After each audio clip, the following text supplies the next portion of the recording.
వంటి బాధ అంత కష్టంగా ఉంటుంది. అందులో మీరు ఎవరి విషయంలో మాట్లాడుతున్నారు అన్నదాన్ని బట్టి ఆ పాపం విపరీతంగా పెరిగిపోతుంది. నేను మీతో ఒక మాట చెప్పాలి అంటే, సాధారణంగా మనం చేసినటువంటి హింస వల్ల పాపాన్ని మూట కట్టుకుంటాడు. అది ఒక కోణంలో ఉంటుంది. తాను చెయ్యకూడని పని ఒకటి చేశాడు అనుకోండి, ఒక ప్రాణిని బాధ పెట్టాడు, ఓ కుక్క అలా వెళ్ళిపోతాడు. నా చేతిలో కర్ర ఉంది, నా చేతిలో కర్ర ఉంది కదా అని అలా వెళ్ళిపోతున్న కుక్క మీదకి విసిరితే దాని కాలు విరిగింది అనుకోండి, కాలు విరిగిన కుక్క ఎంతకాలం నిష్కారణంగా నేను కొడితే బాధపడింది, అంతకాలము నేను కూడా కాలు విరిగి బాధపడాలి. ఇప్పుడు ఈశ్వరుడు ఏం చేస్తాడంటే కర్మాకర్మ ఫలప్రదం. అందుకే కాల కలయతామహం అంటాడు భగవద్గీతలో కృష్ణుడు. నువ్వు జీవుడిగా ఎప్పుడు ఏం చేశావో నాకు తెలుసు, కాలమునందు లెక్క కట్టి ఫలితాన్ని ఇస్తానంటాడు. కాలోహి బలవాన్ కర్త సతతం సుఖదుఃఖయో నరాణాం పరతంత్రాణం పుణ్య పాపానుయోగత అంటాడు దేవీ భాగవతంలో వ్యాస భగవానుడు. కాలము మహాబలవత్తరమైన ఈశ్వరుడు కాలరూపంలో ఉండి గత జన్మలలో నేను చేసిన పాపపుణ్యాలు లెక్కలో పెట్టుకుని ఈ జన్మలో పాపానికి దుఃఖం ఇస్తాడు, పుణ్యానికి సుఖాన్ని ఇస్తాడు. లెక్క చెప్పి ఇవ్వవలసిన అవసరం ఆయనకి లేదు. చాటు నుండి ఫలితాన్ని ఇస్తాడు. చెట్టు చాటు నుండి రాముడు వారికి ఫలితాన్ని ఇచ్చాడు. ఆయన ఎదురుగుండా వచ్చి కోటేశ్వరరావు ఫలానా జన్మలో ఫలానా పేరుతో ఉన్నప్పుడు కుక్కని కొట్టావాయ్, అందుకని ఆ ఫలితాన్ని వాడికి ఇస్తున్నాను. 11 గంటలకి నీ మోకాలు మీద కూడా దెబ్బ తగులుతుందో, మోకాలు మీద నొప్పి 3 రోజులు ఉంటుందో, అప్పుడు కుక్కకు 3 రోజులు ఉందో, ఇన్నవి చెప్పకల్లా మోకాలు నొప్పి పెట్టేట్టు చేస్తాడు. అది ఈశ్వరుడు అంటే. ఆయన శాసకుడు, ఒకడికి చెప్పవలసిన అవసరం ఆయన ఉండదు. కానీ కర్మ ఫలితం మాత్రం నడిచి వెళ్ళిపోతూ ఉంటుంది.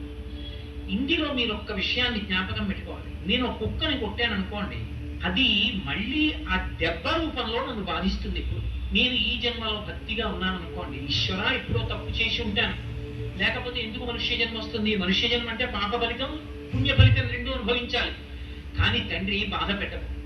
బాధ పెట్టావనుకో, నీ పాదములు యందు అనురక్తి తగ్గిపోయి ఆ బాధ గురించి ఆలోచిస్తాను. వద్దు, నా పాపములు క్షమించన్నాను అనుకోండి, అలా కుదరదు. చేశావు కాబట్టి ఫలితం అనుభవించాలంటే ఇప్పుడు నీ చేసిన కర్మ గొప్పదవుతుంది. ఈశ్వరుడు గొప్పవాడు కాడు. ఈశ్వరుడు ఏం చేస్తాడంటే భక్తితో జీవనం చేస్తున్న వాడి యొక్క కర్మ ఫలితాన్ని తగ్గిస్తాడు. అందుకే నమశివాభ్యాం అశుభాపహాభ్యాం అని ఆపదామపహర్తారం దాతారం సర్వసంపదాం ఈ శ్లోకాలు ఎందుకు వచ్చాయి? ఇప్పుడు నేను భక్తితో ఉన్నాను, గత జన్మలలో చేసిన పాపానికి ఫలితం ఇవ్వవలసిన సమయం ఆసన్నమైంది. నేను గుండెలు బాదుకుని ఏడవలసినటువంటి పరిస్థితిని ఈశ్వరుడు కల్పించాడు. వీడిప్పుడు మారాడు, నన్ను నమ్మాడు, నీ చెప్పినట్టు బ్రతుకుతున్నాడు. కాబట్టి వీడి కష్టాన్ని తగ్గిస్తానని పాము కలవలసిన వాడిని చీమతో కనిపించి అది ఆయన శక్తి, ఆయన ఈశ్వరుడు. ఆయన అలా ఎందుకు చేశాడని అడగడానికి ఆయన అసలు ఎందుకు అలా చేశాడో మనకి తెలుస్తుందా? చేసిన కర్మ తెలియదుగా. నాకే తెలియనప్పుడు ఇంకొకరికి ఎలా తెలుస్తుంది అడగడానికి? అది ఈశ్వరత్వం అంటే. కాబట్టి ఒక్కొక్క తప్పు పాపాన్ని మాత్రమే ఇస్తుంది. మహాభక్తులైనటువంటి వారి జోలికి వెళ్ళారనుకోండి, అది ఎంత ప్రమాదాన్ని తీసుకొచ్చేస్తుందంటే, యుక్తాయుక్త విచక్షణ లేకుండా, శాస్త్రం మీద సరి అయిన అవగాహన లేకుండా, విషయం గురించి సక్రమంగా తెలుసుకోకుండా, కేవలము అవతల వారిని బాధ పెట్టడానికి టెంపరితనంతో ప్రవర్తిస్తే భగవంతుడు ఏం చేస్తాడంటే అవతారంగా కిందకు వచ్చేస్తాడు. అవతారము అన్న మాటకు అర్థం ఏంటో తెలుసా? తార అంటే ఎక్కడో ఉండడం, తారస్థాయిలో పాడాడంటారు. అవతార వ్యతిరేక పదం. మాంసనేత్రంతో చూడడానికి యోగ్యంగా కిందకు వస్తాడు. ఏదో చచ్చుతో అన్నాను అనుకోండి, అందరికి అర్థం కాదు. మాంసనేత్రము ఏం మెగబెట్టి గుడ్డలు పక్క మీద అర్థం అవడానికి ఆ మాటే వాడాలి. మాంసనేత్రంతో చూడడానికి యోగ్యంగా కిందకి దిగి వస్తాడు. ఇప్పుడు ఎందుకు వస్తాడో తెలుసా? అసలు ఆయన అలా రావడానికి కారణం ఏమిటో తెలుసా? ఆయనే చెప్పుకున్నాడు, పరిత్రాణాయ సాధూనాం, పరమ భాగవతోత్తములైన వారిని రక్షించడానికి వస్తాను. అలా వినాశాయ చ దుష్కృతాం, ఆ వాళ్ళని బాధ పెట్టిన వాళ్ళని చీల్చి చెండాడడానికి ఒక రూపంతో కిందకు వచ్చేస్తాడు. అంటే ఈశ్వరుడు కూడా ఉద్వేగం పొందేది ఎప్పుడు అంటే, భాగవతుల జోలికి నువ్వు వెళ్ళావా, ఆ హింస కట్టి గుడిపేస్తుంది, ఈశ్వరుణ్ణి దింపేస్తుంది భూమి మీద. అంత క్రోధానికి కారణమవుతుంది. అది సామాన్యమైన దోషం కాదు. అందుకే ఎప్పుడైనా సరే భగవంతుణ్ణి నమ్ముకున్న భక్తుల జోలికి వెళ్ళేటప్పుడు 1కి 10 మార్లు ఆలోచించుకుని వెళ్ళు అని చెప్తారు. మారీచుడు రామాయణంలో రావణాసురుడితో మాట్లాడుతూ అంటాడు, సీతాపహరణం చెయ్యి, సీతాపహరణం చెయ్యి అన్నాడు. అంటే మారీచుడు అన్నాడు, ఏమిటో సీతమ్మను అపహరించి తెమ్మంటున్నావు, అంత తేలిక అనుకుంటున్నావు, ఆ దోషం ఉట్టినే పోతుంది అనుకుంటున్నావా? సీతమ్మను అపహరించి తెస్తే రాముడు కనపడకపోతే, సీతమ్మ ఏడిస్తే, సీతమ్మ కన్నుల వెంట నీటి చుక్క పడితే రావణా నువ్వు ఒక్కడివే చచ్చిపోతాననుకుంటున్నావేమో. వెతికి వెతికి వేటాడేస్తాడు రాముడు. కళత్రాణి చ సౌమ్యాని మిత్రవర్గం స్తథైవచ యదీచ్ఛసి చిరంభోక్తం అకృధావహ విప్రియం. ధర్మాన్ని నమ్ముకున్న రాముడి జోలికి వెళ్ళవద్దు. రామో విగ్రహవాన్ ధర్మ సాధు సత్యపరక్రమ. మారీచుడు చెప్పాడు ఈ మాట. రాముడు రాశీభూతమైన ధర్మము అని. రాశీభూతమైన ధర్మమైన రాముడి జోలికి వెళ్ళావా కట్టి కుడిపేస్తుంది. అది అలా ఇలా కూడా నిన్నొక్కడే బాధ పెడుతుంది అనుకుంటున్నావేమో. అది మళ్ళీ నీకు ఫలితంగా ఇవ్వడం మొదలు పెట్టిన నాడు తెలుస్తుంది. కళత్రాణి చ సౌమ్యాని మిత్రవర్గం స్తథైవచ. భార్యలు, బిడ్డలు, నిన్ను నమ్ముకున్న సైనికులు, నీ ఆస్తి, నీ ఐశ్వర్యం, నీ కాంచన లంక సర్వము నశించిపోతాయి. నువ్వు అలా నిలబడి ఉండగా ఒక్కొక్క తల తరిగేస్తాడు రాముడు. ఒక్కొక్క తల తరుగుతుంటే దేవతలందరూ వచ్చి పైన నిలబడతారు. నిలబడి శాభాషను సంతోషిస్తారు. చచ్చాడు రా పాపాత్ముడు అంటారు. ఆ రోజు తెచ్చుకో. రాముడి జోలికి వెళ్ళాలి. సాధు పొంగవుల జోలికి వెడితే, ధర్మాత్ముల జోలికి వెడితే, వాళ్ళు బాధపడితే ఒకడితో విడిచిపెట్టదు, వాడితో ఉన్న వాళ్ళతో కలిపి కాల్చేస్తుంది. వెళ్ళవద్దు, బాధ పెట్టవద్దు. ఆ హింస పరమ ప్రమాదకరము. అది హాస్యానికి కానీ, కేవలముగా ఏమైందిలే అని కానీ అంతంత సాహసాలు చెయ్యవద్దు. అవి చాలా ప్రమాదకరమైన సాహసాలు అని హింస విషయంలో శాస్త్రం హెచ్చరిక చేస్తుంది.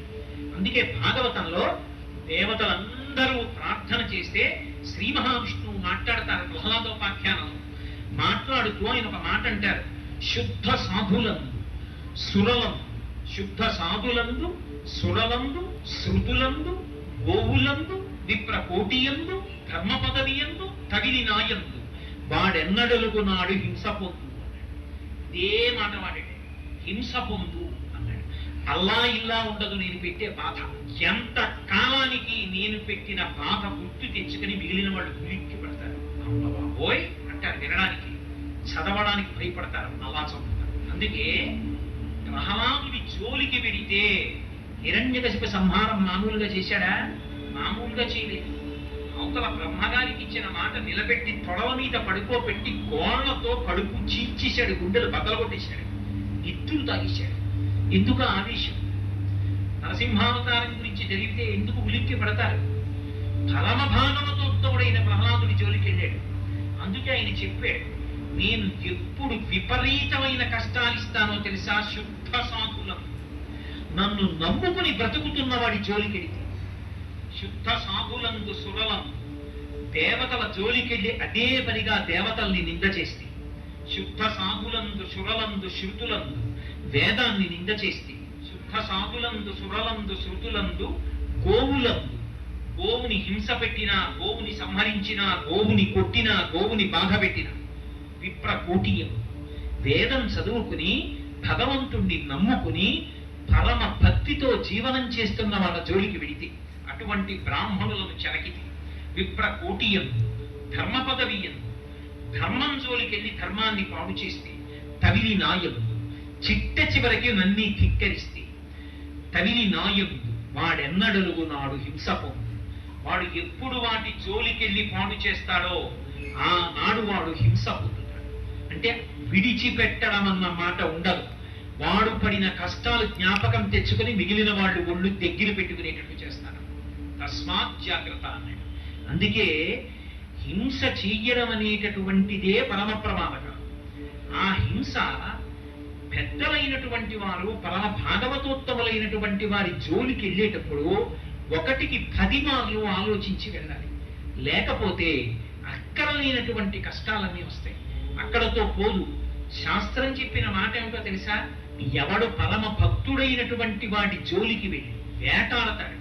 వేటాడటం అంటే అదే పనిగా ప్రయత్నించడం అయింది బాధ పెట్టడానికి.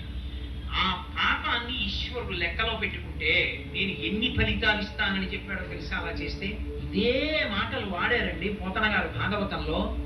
వెదకి వెదకి దైత్య వీరులు సాధు పురుషులను అనప వారి బలములు అనగిపోయి సిరియు యశము ధర్మంబు ఆయు భద్రంబు ఆర్యహింస చేత అనగు కాదే.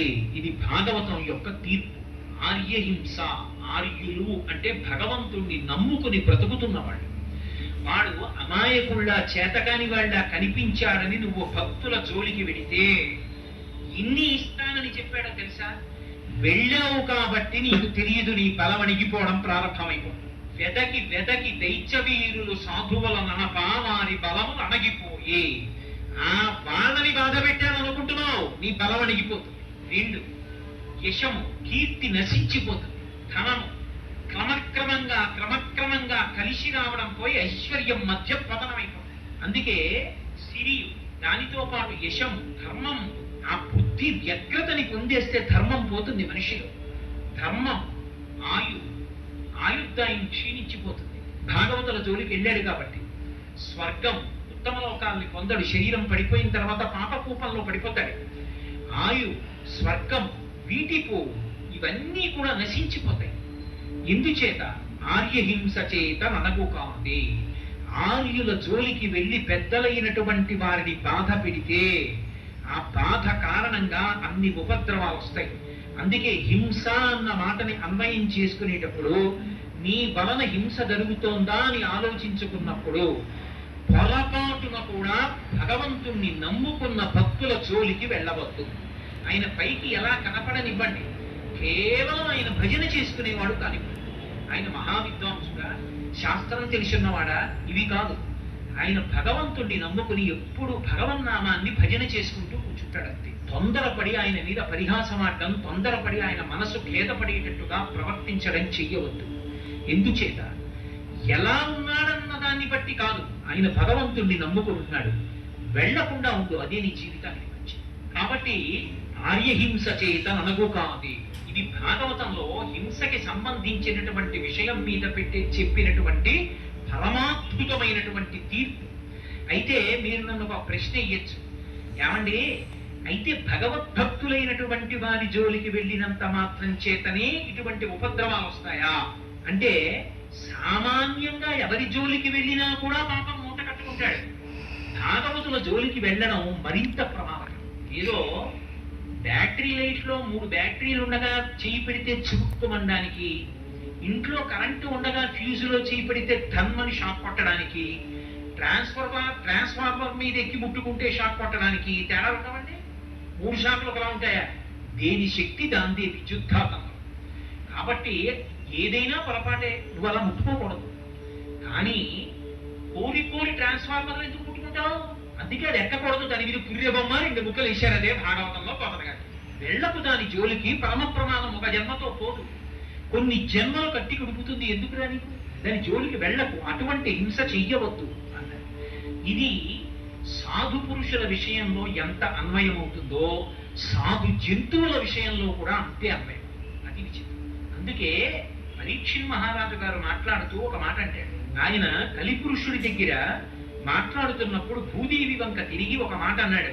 అమ్మా, సాధువులకు జంతువులను బాధించడి కలుల భంజింపని రాజాధము ఆయు స్వర్గం శ్రీ ధనము వీటిపోవు సిద్ధము తల్లి అన్నాడు. ఎక్కడైనా సరే అమ్మా, రాజైనటువంటి వాడి యొక్క ప్రధాన లక్షణం ఏమిటో తెలుసా? సాధువులకు జంతువులకు. సాధువులైన జంతువులు అన్న మాటకు అర్థం ఏమిటో పోతన గారే చెప్పారు భాగవతంలో. ఏదో వాహినులైన వాహినులందు జలంబు త్రావి అంటారు. ఎవ్వరూ తాగనటువంటి నీళ్లు ప్రవాహంగా వెళ్ళిపోతుంటే అందులో ఉన్న నీళ్లు తాగి, వాసవి అయిన గడ్డి తిని, ఎవ్వరూ తినటువంటి గడ్డి తిని, అది కూడా గబగబా తిని, బ్రహ్మచారి దగ్గర నుంచి సన్యాసి వరకు తాగడానికి వీలైనటువంటి పాలనిచ్చి, తల్లి లేనటువంటి బిడ్డలు తాగడానికి కావలసిన పాలనిచ్చి, ఇహమునందు నువ్వు చేసిన పాపాలు పోగొట్టుకోవడానికి అభిషేకం చేయడానికి పంచామృతాల్లో ఒకటైన పాలనిచ్చి, ఆ పాలతో చేసిన పదార్థాన్ని ఈశ్వరుడికి నైవేద్యం చేస్తే అపారమైన ఫలితం ఇచ్చి, ఇన్నిటికి యోగ్యమైన పాలలోంచి పెరుగుని నేతిని ఇచ్చి, తన గోమయం తను విడిచిపెట్టినటువంటి పేడ తీసుకొచ్చి భూమి మీద అలికితే యజ్ఞం చేయడానికి కూడా భూమి పవిత్రమవుతోంది. అటువంటి పేడని ఇస్తూ, పంచగవ్యములలో ఒకటైనటువంటి మూత్రాన్ని ఇస్తూ, నీకు అక్కర్లేని గడ్డిని, నువ్వు తాగని నీటిని తాగి నీకు ఇహమునందు పరమనందు పనికొచ్చేటటువంటి ఇన్నిటిని ఇస్తున్నటువంటి పరమ సాధుమూర్తి అయినటువంటి గోవుని బాధ పెడితే దాని అర్థం. సాధువులకు జంతువులకు అంత మనకక్కర్లేనివి పుచ్చుకొని మనకి ఇహము పరము ఇన్నిటిని కల్పించగలిగినటువంటి అద్భుతమైన పదార్థములను ఇవ్వగలిగినటువంటి జంతువులను బాధ పెడితే నిష్కారణంగా ఈశ్వరుడు అంగీకరించడు. అందుకే రాజు ప్రధాన కర్తవ్యం ఏది అంటే అటువంటి జంతువుల జోలికి ఎవరెళ్ళారో వాళ్ళని భంజించాలని చెప్పారు భాగవతం. వాళ్ళని వెంటనే అలా బాధ పెట్టకుండా నిగ్రహించాలి. అలా చేయకపోతే, నేనంటలేదు, పోతన గారు అంటున్నారు భాగవతంలో, వ్యాసుల వారు చెప్పిన మాట చెప్తున్నారు, సాధువులకు జంతువులను బాధించడి కలుల భంజింపని రాజాధము ఆయు ధనము స్వర్గము శ్రీ వీటిపో సిద్ధము తల్లి. అమ్మ, ఎప్పుడైనా సరే సాధువులైన జంతువుల్ని బాధ పెట్టేటటువంటి కలులను భంజింపనటువంటి పరిపాలకుడు ఎవరుంటాడో అటువంటి వాడి యొక్క ఆయుర్దాయము నశించిపోతుంది, అటువంటి వాడి యొక్క ఐశ్వర్యము పతనమైపోతుంది, అటువంటి వాడికి శరీరం పడిపోయిన తర్వాత ఊర్ధ్వలోకవాసం ఇవ్వరు. అందుకేనమ్మా లోకంలో దుష్టజన నిగ్రహంబు శిష్టజనానుగ్రహంబు నృపులకు స్రష్ట విధించెనని పురాణ ద్రష్టలు చెప్పెదరు. ఇది సత్యము తల్లి.